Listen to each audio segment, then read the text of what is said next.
حضرت یونس علی نبینا علیہ السلام نے ایک دن حضرت جبریل امین ملنے آئے تو جناب یونس علیہ السلام کہنے لگے اے جبریل، اللہ کے نیک بندوں میں جو اللہ کو اس وقت سب سے زیادہ پسند ہے نبیوں کے بعد ولیوں میں،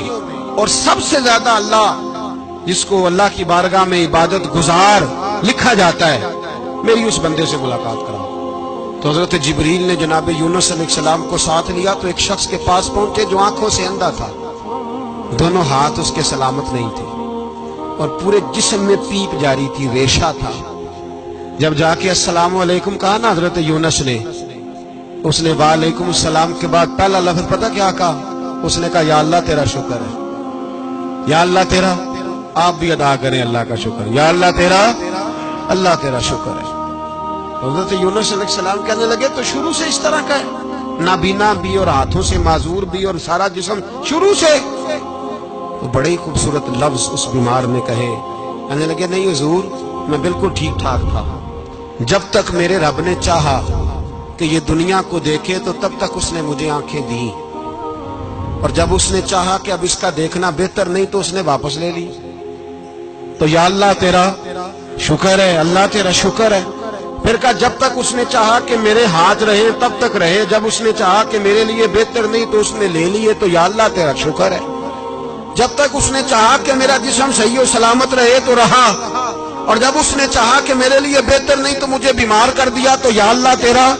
شکر ہے۔ تو حضرت یونس علیہ السلام کہنے لگے جبریل واقعہ یہ اللہ کا سب سے زیادہ شکر گزار بندہ ہے، سب سے زیادہ عبادت گزار بندہ ہے، سب سے زیادہ۔ میرے رسول پاک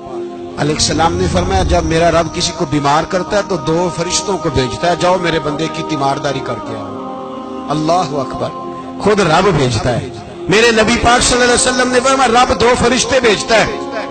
فرماتا ہے پتہ کر کے آؤ میرے بندے کا اس کا کیا حال ہے، حالانکہ اللہ سارا ہی جانتا ہے۔ فرشتے آتے ہیں، واپس جاتے ہیں، رب کریم پوچھتے ہیں بتاؤ میرا بندہ کیا کہتا تھا؟ اللہ تجھے سارا ہی پتہ ہے، پر ہم سے پوچھتے تو بتا دیتے ہیں، مجھے کہتا تھا کہ میں اپنی رب کی رضا پہ بڑا ہی راضی ہوں، وہ تیری حمد کر رہا تھا، تیری تعریف کر رہا تھا، تیرا شکر کر رہا تھا، تیرے لیے کلمات حمد بیان کر رہا تھا۔ تو میرے نبی پاک علیہ السلام فرماتے ہیں، اللہ فرشتوں سے فرماتا ہے سنو پھر،